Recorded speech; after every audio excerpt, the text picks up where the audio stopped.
গত অক্টোবর মাসের ৬ এবং ৭ তারিখে বিগত কয়েক মাস ধরে সারা ত্রিপুরার যে লাগাতার যে একটা অস্থিরতা চলছে, এই অস্থিরতার কোথাও যে ট্রাইবাল নন ট্রাইবালের মধ্যে অবিশ্বাস, দ্বন্দ্ব তৈরি হওয়া, কোথাও দুই ধর্মীয় গোষ্ঠীর মধ্যে এই বিভেদ তৈরি করা, আরো কোথাও যে একই সম্প্রদায়ের মধ্যে দুই সম্প্রদায়ের মধ্যে বিভাজন তৈরি করা, এগুলি প্রায় কদিন বাদে বাদেই ত্রিপুরার যে বিভিন্ন প্রান্তে এগুলি একটা পালা করে শুরু হয়েছে। তারই অন্যতম একটা বিভৎস, মর্মান্তিক, অনভিপ্রেত একটা ঘটনা ঘটে যায় উত্তর ত্রিপুরার কদমতলা ব্লকে ৬ এবং ৭ তারিখ, এবং প্রায় একই ধরনের ঘটনা ঘটে পানিসাগর মহকুমার পেকুছড়াতে। আমি ঘটনা বিস্তৃত বলছি না, তার কারণেই এটা সবাই জানেন। এটার পুনরাবৃত্তি হোক, কোন সুবুদ্ধি সম্পন্ন মানুষ চায় না, আমরাও চাই না। এবং তবে এটা বলা দরকার, কেন ঘটনাগুলি ঘটল। ত্রিপুরা রাজ্যের বর্তমান যে রাজ্যে যে সরকার আছে, তাদের যে জনবিরোধী কার্যকলাপ, প্রতিশ্রুতি খিলাফ, আরো নানা কারণে যত দিন যাচ্ছে বর্তমান শাসক জোট বা শাসক গোষ্ঠী তারা জনবিচ্ছিন্ন হচ্ছে। এই জনবিচ্ছিন্নতা থেকে নিজেদেরকে আড়াল করার জন্য এবং সেই আড়ালে থেকে কিভাবে একটা ছোট্ট গোষ্ঠী উপরতলায়, মাঝারি স্তরে এবং নিচু স্তরে অনৈতিকভাবে নানা রকম করে করে খাচ্ছে, রাতারাতি লাখ কোটিপতি হয়ে যাচ্ছে, অথচ সর্বস্তরের অংশের মানুষ সর্বশান্ত। এই ক্ষোভ থেকে নিজেদেরকে আড়াল করার জন্য এবং জনবিক্ষোভ যাতে এটাকে কিছুটা হলেও সাময়িকের জন্য হলেও এটাকে দমন করা যায়, জনগণকে বিচ্ছিন্ন রেখে, এইভাবে বিভাজিত রেখে তারই অংশ।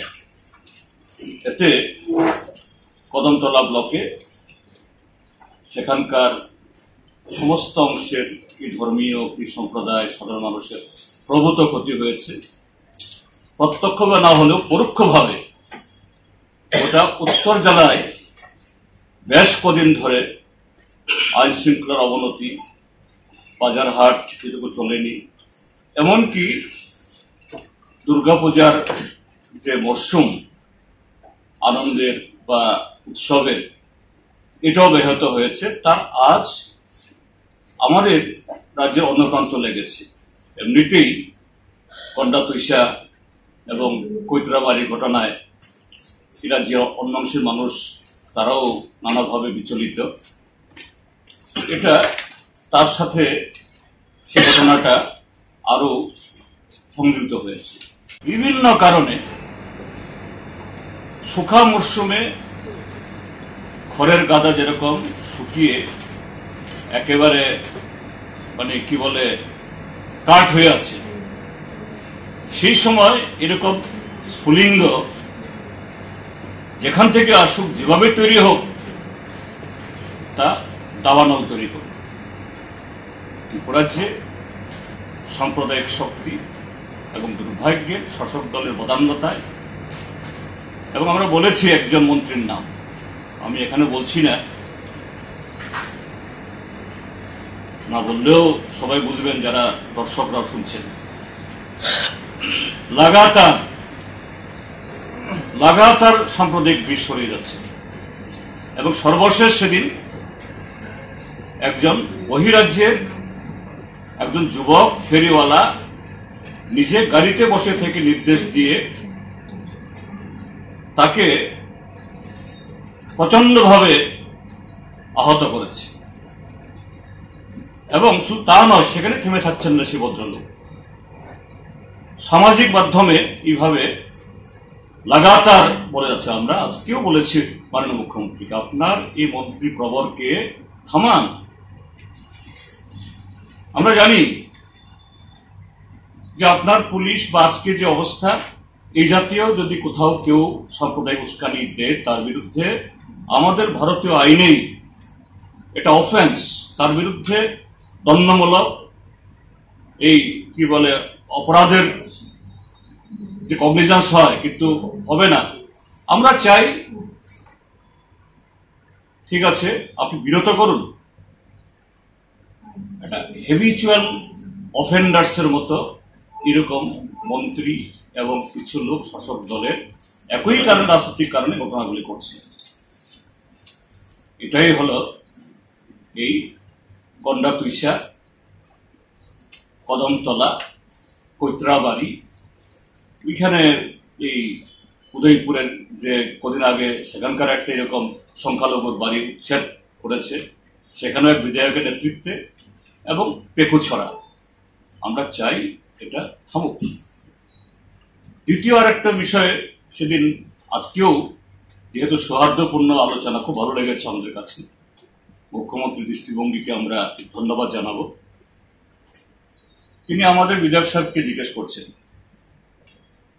সেখানে তৎকালীন সময়েতে যে পুলিশের এসপি ছিলেন তার ভূমিকা কি ছিল? আমাদের বিধায়ক মহোদয় বলেছেন তার জন্যই তো হয়েছে ঘটনা। কারণ এরকম চাঁদা বা অন্য যে কোনো কারণে একটু উত্তেজনা হতেই পারে। তাৎক্ষণিকভাবে যদি পুলিশ সেই ভূমিকা গ্রহণ করে, গন্ডাতুইশাও হয় না, কৈত্রবাড়িও হয় না, কদমতলা হয় না, শত শত পরিবার এভাবে সর্বশান্ত হয় না। যাই হোক, সে অফিসারকে উদ্ধার করা হয়েছে। তো আমরা আশা করি মাননীয় মুখ্যমন্ত্রী এই ঘটনাবলীর থেকে তিনি অভিজ্ঞতা অর্জন করবেন এবং ভবিষ্যতে এরকম যাতে ঘটনা না হয়। তিনি প্রকাশ্যে বলেন, পুলিশকে তো আমরা আমাদের এই ফ্রি হ্যান্ড দেওয়া আছে, কিন্তু ফ্রি হ্যান্ড হলে পরে আমাদের বিধায়ক মহোদয় বলবেন কি ঘটনা সেখানে। এই ঘটনা হওয়ার কোনো কারণই ছিল না। যাই হোক, এই আলোচনা শেষে আমরা বলেছি যে আমরা এখন এসেছি যাতে আর কোনো ঘটনা না হয় এবং ক্ষতিগ্রস্ত পরিবারগুলোকে যাতে যথাযথভাবে সাহায্য করা হয়। আমরা জানি যে লক্ষ লক্ষ টাকার সম্পদ লুট হয়েছে, ধ্বংস হয়েছে, সরকার পুরো দিতে পারবে না। আমরা সরকার চালিয়ে এসেছি, আমাদের অভিজ্ঞতা আছে, কিন্তু সরকার যদি উদ্যোগ নেয় তাদেরকে একটা সফট লোন দেওয়ার, ফাইন্যান্সিয়াল ইনস্টিটিউশনের সাথে কথাবার্তা বলে এবং কিছু পরিকাঠামো তৈরি করে দেওয়া, তাহলে যে পরিবারগুলো একটু উঠে দাঁড়াতে পারবে, তার পরিবার সদস্যদের নিয়ে খেয়ে পরে বেঁচে থাকতে পারবে। তো এই ডেপুটেশন দিয়ে এসেছি, এটাই আপনাদের কাছে বক্তব্য রাখার। আমার সাথে যারা গেছেন তারাও গন্ডাতুইশা এবং কৈত্রাবাড়ির ক্ষেত্রে আপনারা দেখেছেন, এই জাতীয় ঘটনা হলে পরে বিভিন্ন রাজনৈতিক দল, সামাজিক সংস্থা বা সেরকম ব্যক্তিত্বরা এলাকা সফর করে যাতে ক্ষতিগ্রস্ত মানুষ, বিপর্যস্ত মানুষ, তাদেরকে আশ্বস্ত করা যায়, তাদের কাছে ত্রাণ পৌঁছানো যায় এবং যারা এই সমস্ত ঘটনার পেছনে প্রেরণা, তাদের বিরুদ্ধে জনমত তৈরি করা যায়। সর্বকালেই এটা হয়ে আসছে, কিন্তু এই আমলে বিজেপির নেতৃত্বে বিজেপি আইপিএফটি জোট এবং ত্রিপুরা মাথা জোট তৈরি হওয়ার পর এটাও করতে দেওয়া হয়।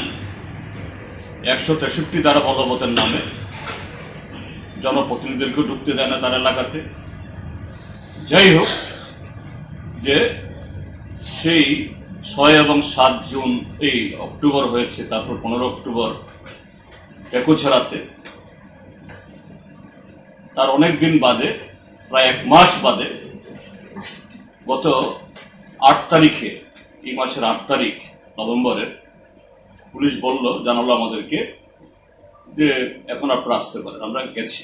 আমাদের রাজ্যের প্রাক্তন মুখ্যমন্ত্রী তথা আমাদের পার্টির পলিট ব্যুরো সদস্য কমরেড মানিক সরকার নেতৃত্বে, আমি, কমরেড মানিক দে, কমরেড পবিত্র কর, আমাদের সেই কদমতলার বিধায়ক কমরেড ইসলাম উদ্দিন, তারপর আরো সেখানকার নেতৃত্ব, শৈলেন্দ্রনাথ আমাদের এমএলএ, বিজিতা নাথ প্রাক্তন মন্ত্রী, আমরা গেছি। গোটা এলাকা প্রায় সমস্ত ক্ষতিগ্রস্ত বাড়ি বাড়ি গেছে। আমি বিস্তৃত বলছি না, এখানে সবটাই আছে।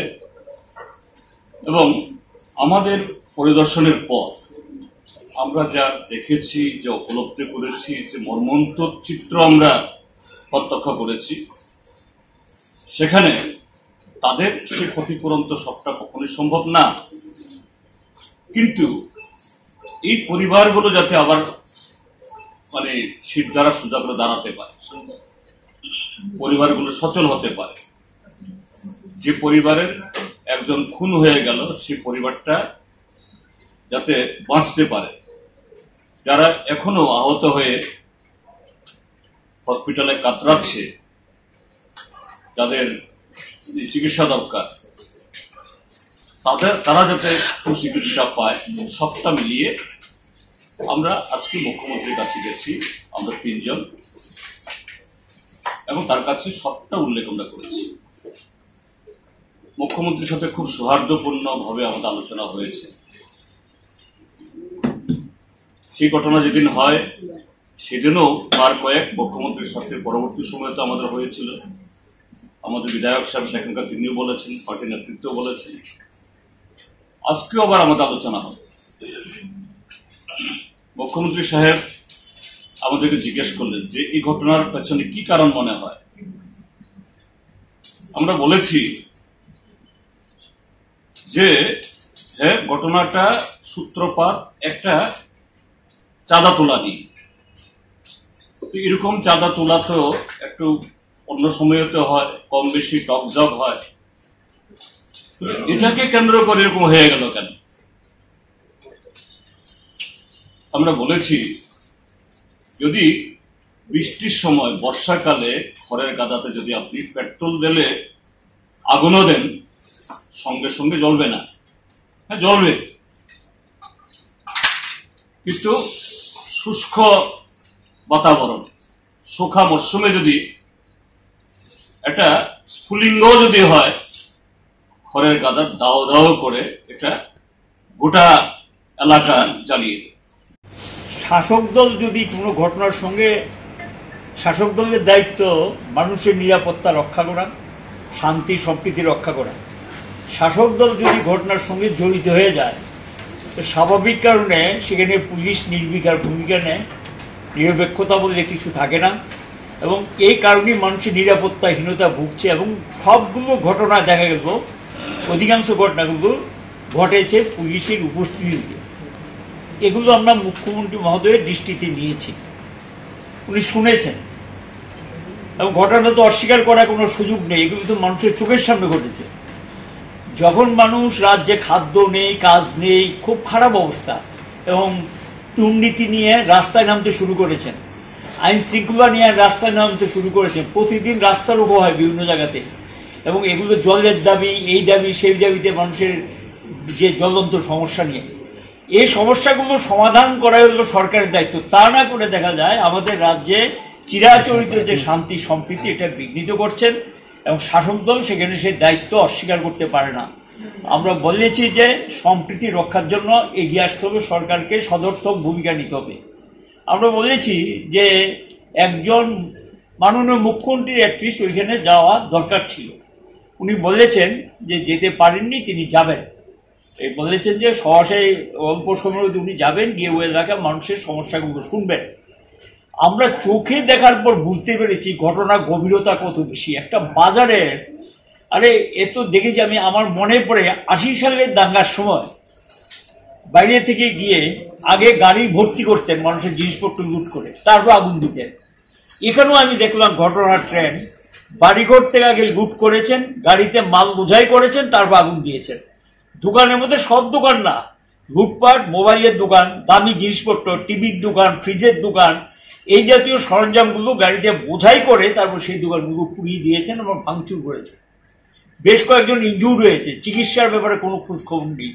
আমরা বলেছি এবং আমাদের সেক্রেটারিও বলেছে যে সরকারের থেকে যিনি মারা গেছে, যে পরিবারটা, আমরা বলছি পুলিশে গুলিতে মারা গেছে, এবং সেখানে গিয়ে ওই পরিবারের একজনকে সরকারি চাকরি দিতে হবে। তিনি বলেছেন যে বিষয়টা বিবেচনাধীন, দেখবেন, তাই কি বলেছে, বিবেচনাধীন তিনি দেখবেন, একটা দরখাস্ত পাঠিয়ে দেওয়ার জন্য বিধায়ক মহোদয়কে বলেছে। আমরা বলেছি যারা ইনজুর্ড এখনো বাড়িতে কাটাচ্ছে, পয়সা নেই চিকিৎসার, তাদের সমস্ত, যারা ইনজুর্ড মানে আহত যারা হয়েছে, তাদের চিকিৎসার সমস্ত দায়িত্ব সরকারকে গ্রহণ করতে হবে। তৃতীয় আমরা বলেছি যে সমস্ত বাড়িঘর পড়ে গেছে, দোকানপাট ক্ষতিগ্রস্ত হয়েছে, পুড়িয়ে দিয়েছে, এগুলোকে সরকার থেকে আর্থিক সহায়তা দিতে হবে। তারপরে সফট লোনের কথা বলেছে আমাদের সেক্রেটারি, সফট লোন দিতে হবে, এবং ওই এলাকায় বিশেষ করে যারা নিরাপত্তা ব্যবস্থা আছে সেই নিরাপত্তা ব্যবস্থাটাকে দেখা, আর এই ঘটনার সঙ্গে যারা প্রত্যক্ষ এবং পরোক্ষভাবে যুক্ত এদেরকে চিহ্নিত করা এবং তাদের বিরুদ্ধে আইনানুগ ব্যবস্থা নেওয়ার জন্য দাবি আমরা জানিয়েছি। এবং ওই এলাকার শান্তি সম্প্রীতি রক্ষা করার জন্য সরকারি যে এখন পুলিশের যে ব্যবস্থাপনাটা আছে, সম্প্রীতি ফিরে না আসা পর্যন্ত এটাকে রাখতে হবে যাতে উগ্র না করা হয়। এবং এখনো কিছু মানুষ বাড়িঘর ছাড়া আছেন, সেই মানুষগুলো যাতে বাড়িঘরে ফিরে আসতে পারে তার জন্য সেখানে সরকার সদর্থক ভূমিকা নিক এবং প্রয়োজন উদ্যোগ নিক, এটা আমরা বলেছি। আমরা 8 তারিখে ভিজিট করার পরেই আমরা চেষ্টা করেছিলাম মুখ্যমন্ত্রীর সঙ্গে দেখা করা যায় কিনা, তিনি রাজ্যের বাইরে ছিলেন, আমাদের পার্টির সেক্রেটারি যোগাযোগ করার পর আজকে সময় দিয়েছেন, সে অনুযায়ী আমরা দেখা করে কথা বলেছি। এবং এটা তো আপনারা জানেন যে আমাদের পার্টির সেক্রেটারি গিয়েছিলেন সেখানে কদমতলা মানুষের সঙ্গে মিলিত হওয়ার জন্য, কিন্তু 163 ধারার জন্য ধর্মনগর শহর থেকে ফিরে আসতে হয়েছে, দেখা করতে পারেননি। পরে 163 ধারা উইথড্র হওয়ার পর এই প্রতিনিধি দল আমরা গেলাম, এবং বাজার কমিটি দারুণভাবে তারা আমাদেরকে সমস্ত কিছু দেখিয়েছেন, চিহ্নিত করেছেন, এবং বাজার কমিটির বক্তব্য হল কখনো কদমতলায় কোনো দিন এখানে হিন্দু মুসলমান সম্মিলিতভাবে আছেন এই জাতীয় ঘটনা তারা ঘটতে দেখেননি, এবং যেটা ঘটেছে সেটা না দেখলেও বোঝা যায় একেবারে মানে ধ্বংসাত্মক, বাজারটাকে বলা যায় তছনছ করে দিয়েছে। লুটপাটেরটা আমরা দেখেছি, কিন্তু এই ধরনের লুটপাট অকল্পনীয়, কোনো দোকান ছাড় পায়নি লুটপাট করা, কি হিন্দু কি মুসলমান সমস্ত অংশের দোকানপাটই সেখানে লুটপাট হয়েছে এবং অগ্নিসংযোগ ইত্যাদি হয়েছে। এই সামগ্রিক এই ঘটনাগুলো যাতে এই রাজ্যে পরপর ঘটনা আপনারা দেখছেন, আর যাতে এই জাতীয় ঘটনার এই রাজ্যে পুনরাবৃত্তি না হয়, সরকারকে সেখানে সদর্থক ভূমিকা নিতে হবে, সাম্প্রদায়িক সম্প্রীতি যাতে রক্ষা করা যায়। এবং একটা চেষ্টা চলছে রাজ্যে সম্প্রীতি বিঘ্নিত করা, এবং উস্কানি দেওয়া হচ্ছে কোনো কোনো জায়গার থেকে এবং কোনো কোনো মহল থেকে। আর রাজ্যের মন্ত্রিসভা মন্ত্রীরা তো শপথ নিয়েছেন, তাদের তো দায়িত্ব আছে, এবং তারা দেখা যায় যে এখানে গন্ডাছড়ার ঘটনাও আমরা লক্ষ্য করলাম, এখানে একজন বিধায়ক সম্পর্কে, এমডিসি সম্পর্কে সেখানকার মানুষ ওপেনলি বলছে তাদের ইনভলভমেন্ট ছিল। বিধায়িকা, একজন বিধায়িকা এবং একজন এমডিসি সম্পর্কে প্রশ্ন তুলেছে। আমরা আজকে বলেছি মুখ্যমন্ত্রীকে এগুলো আপনাদের দেখতে হবে। সেম লক্ষ্য করা গেল আপনার এই ধর্মনগরে আগের দিন এবং পরের দিন ঘটনাতে দেখা যায় জনপ্রতিনিধি এবং মন্ত্রীরা ধর্মনগরে অবস্থান করেছিলেন, এবং তাদের অবস্থায় দ্বিতীয় দিন ঘটনা কিন্তু সবচেয়ে বেশি ভয়ঙ্কর হয়েছে। দ্বিতীয় দিন প্রচুর বিএসএফ, আমি পেকুছড়া ঘটনাটা আশ্চর্যজনক ঘটনা, আপনারা গেলে বুঝতে পারতেন, জঙ্গল, জনমানব নেই, একটা মুসলমান বস্তি আছে পাশে, এখানে গিয়ে আমরা কোথায় সেই ওই যে মানে পাথর খোঁজার জন্য গেলাম, খুঁজতে খুঁজতে তারপর গিয়ে দেখ একটা খালি জায়গা, তার নিচে গিয়ে একেবারে পরিত্যক্ত একটা জায়গা, পরিত্যক্ত, সেখানে গিয়ে বললো যে এখান থেকে নাকি এটা কে দেখেছে, এখানকার স্থানীয় মানুষ সবাই বলেছে একমাত্র প্রধানই প্রথম দেখেছে যে এখানে একটা পাথর ছিল, সেই পাথরটা নাই, তাই অন্য কেউ দেখেনি, প্রধান দেখেছে, তিনি দেখে দেখা যায় এটাকে ছড়িয়ে দিলেন। এরপরে গিয়ে কিন্তু সেখানে মসজিদ এবং মাদ্রাসা আক্রান্ত হয়। এবং পরে গিয়ে পুলিশ সেখানে হস্তক্ষেপ করবে।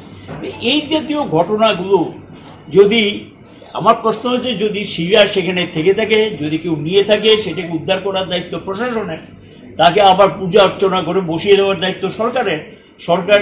সরকারি দলের লোকরাই যদি এই ধরনের ঘটনা ছড়িয়ে দেয়, এবং এখানে মানুষের বক্তব্য কি, আসাম থেকে ফোন করছে যে এখানে ঘটনাটা হওয়ার কথা ছিল, এটা হয়েছে কিনা, ওইখানকার লোকের বক্তব্য কিন্তু আমাদের কাছে যে বিবরণ দিয়েছে, ঘটনা তখন হয়নি, তার আগে জিজ্ঞাসা করছে এরকম একটা ঘটনা এখানে হওয়ার কথা, এটা হয়েছে কিনা। কি চলছে আমাদের রাজ্যে, এ তো পরিকল্পিত ঠিক করে দিয়ে তারপর লুটপাটের কাজটা হয়েছে এবং অগ্নিসংযোগের কাজ হয়েছে। 7-8টা বাড়ি পুড়িয়ে দিয়েছে আগুন দিয়ে, কদমতলা শহরের সময় বাড়িগুলিতে কোনো জিনিসপত্র বার করতে পারে। এই হলো কি অবস্থা। এই যে অবস্থা, এখন যদি মন্ত্রিসভার মন্ত্রীরা উপস্থিতিতে যদি এই ধরনের ঘটনা ঘটে, তারা পার্শ্ববর্তী এলাকায় দাঁড়িয়ে থাকে, যদি এখানে এই জাতীয় ঘটনা সংঘটিত, স্বাভাবিক কারণে মানুষের কাছে কি বার্তা যাচ্ছে, এবং মানুষের কাছে বার্তা যাচ্ছে যে বোধসম্ভবত তাদের একটা প্রত্যক্ষ সমর্থন আছে বা পরোক্ষ সমর্থন আছে এই ধরনের ঘটনাগুলি কি করে ঘটে, এবং সেখানে তাদের দায়িত্ব শান্তি রক্ষা করা সরকারের, সেখানে সেই ভূমিকাটা আমরা লক্ষ্য করছি না। কাজে আমরা রাজ্যবাসীর কাছে আমরা দেখেছি বিভিন্ন উস্কানি, বিভিন্ন কিছুর মধ্যে দাঁড়িয়েও রাজ্যবাসী এরা এখানকার শান্তি সম্প্রীতি, আমাদের যে ঐতিহ্য, এটা রক্ষা করার জন্য উদ্যোগ করছেন। এখানকার শান্তিকামী মানুষ আমরা সেদিন যাওয়ার পর প্রত্যেকেই বলেছে, না আমরা একসঙ্গে আছি, একসঙ্গে থাকবো, একসঙ্গে আমাদের বসবাস করতে হবে। আমরাও তাদেরকে বলেছি সম্প্রীতি বজায় রাখুন, শান্তি বজায় রাখুন, আর দুষ্কৃতিকারীরা যাতে কোনো সুযোগ না নিতে পারে, গুজবে কান দেবেন না, এবং কোনো কিছুকে প্রশাসনের দৃষ্টিতে নিয়ে যান, এবং নিশ্চয়ই প্রশাসন সেখানে সতর্ক ভূমিকা নেওয়া উচিত। কদমতলা গত 6 অক্টোবর এবং 7 তারিখে যে ঘটনা, আপনারা সবাই মোটামুটি অবগত আছে। মূল বিষয় হচ্ছে ওই দিন 6 তারিখে বেলা 1 কোটিকার সময়ে ওই কদমতলা এলাকায় সার্বজনীন দুর্গাপূজা কালী পূজার সময় আমরা দেখেছি বিগত দিন থেকে চাঁদা সংগ্রহ করা হয়, উভয় অংশের মানুষ পূজাতে সাহায্য করে। ওই দিন একজন মুসলিম মহিলা ছিল, যিনি ওই আসামের মাথুন্দে একটা খ্রিস্টান মিশনারি হসপিটালে তিনি চিকিৎসা দরকার নাই। তো ওই ঘটনার পরিপ্রেক্ষিতে প্রাথমিকভাবে এটা কদমতলা পিএসএ তার মীমাংসা হয়। এরপরে এখান থেকে আবার একটু উত্তেজনা ছড়ায় বাজারের মধ্যে। ধর্মীয় সংখ্যালঘু অংশের যুবকরা রাস্তা অবরোধ করে। পরবর্তী সময় কদমতলা পিএসএর ওসি সাহেবের উদ্যোগে আবার থানাতে বিষয়টা নিয়ে আলোচনা হয়। আলোচনার পরিপ্রেক্ষিতেই প্রায় মীমাংসা হওয়ার পথে এরপরে ওই বিকাল 5টা পর্যন্ত বিক্ষিপ্ত উভয় দিকে 1-2টা ঘটনা ঘটে। তারপর সবাই বাড়ি ঘুরে চলে যায়। তো সন্ধ্যার পরে ওই ঘটনাটাকে কেন্দ্র করে একটা জনগোষ্ঠীর থেকে মিছিল করে একটু উত্তেজনা ছড়ায়, তাও নিরসন হয়ে যায়। কিন্তু রাত্র 8টার সময় এটা অপপ্রচার করে ওই কদমতলা বাজার এলাকার মধ্যে ওই ধর্মীয় সংখ্যালঘু অংশের কিছু লোক বাজারে আসেন।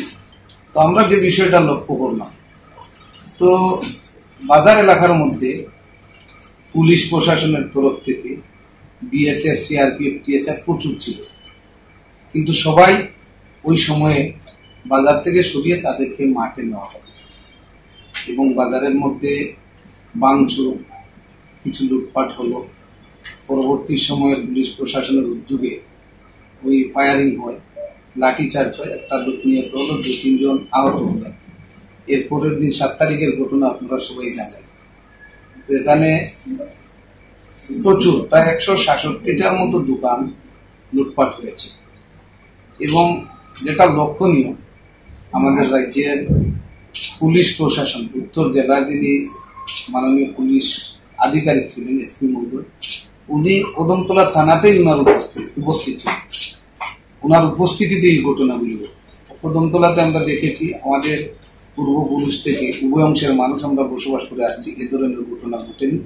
এটা একটা দুঃখজনক ঘটনা, এটা নিন্দা জানানোর কোনো ভাষা নেই। কিন্তু এই সময়ের মধ্যে যারা ক্ষতিগ্রস্ত হয়েছে, প্রচুর ক্ষতি, তাদের দোকানঘর এবং সমস্ত সম্পত্তি, দোকানের মধ্যে যে সমস্ত জিনিস ছিল সমস্ত লুট হয়ে গেছে। এই যারা ক্ষতিগ্রস্ত হলেন, আজকে প্রায় 1.5 মাস হয়ে গেল, রাজ্য সরকারের তরফ থেকে আমরা দেখেছি কদমতলা বিডিও সাহেবের উদ্যোগে, রেভিনিউ ডিপার্টমেন্টের দপ্তরের যারা অফিসার তাদের উদ্যোগে আবার সার্ভে হয়েছে, কিন্তু মাত্র 20 জন, এখন পর্যন্ত মাত্র 20 জন পেয়েছেন 5,000 টাকা। তো যেটা ক্ষতি হয়েছে সব ক্ষতি তো রাজ্য সরকারের তরফ থেকে দেওয়া সম্ভব নয়, কিন্তু আমরা আজকেও মাননীয় মুখ্যমন্ত্রী সাহেবকে আমরা বলেছি খুব দ্রুত গতিতে যাতে এই যারা ক্ষতিগ্রস্ত হয়েছেন তাদেরকে খুব তাড়াতাড়ি যাতে তাদের সাহায্য, যারা ক্ষতিগ্রস্ত হয়েছেন তাদেরকে যাতে সাহায্য খুব দ্রুত গতিতে দেওয়া হয়। এবং আমাদের কদমতলা এলাকার মধ্যে, যেটা এই এলাকার মধ্যে এখনো সাধারণ মানুষের মধ্যে আস্থা ফিরিয়ে আনার জন্য রাজ্য সরকারের তরফ থেকে অন্ততপক্ষে রাজ্যের মাননীয় মুখ্যমন্ত্রীকেও আমরা বলেছি ওনার উপস্থিতিতে উভয় অংশের শুভ বুদ্ধি সম্পন্ন যে মানুষ রয়েছেন তাদের উপস্থিতিতে কদমতলাতে একটা প্রশাসনিক মিটিং করা যায় কিনা। যদি উনি এই মিটিংটা করেন, উদ্যোগ নেন, তাহলে উভয় অংশের মানুষের মধ্যে মোটামুটি আস্থা ফিরে আসবে, এটাই আমার মনে হয়।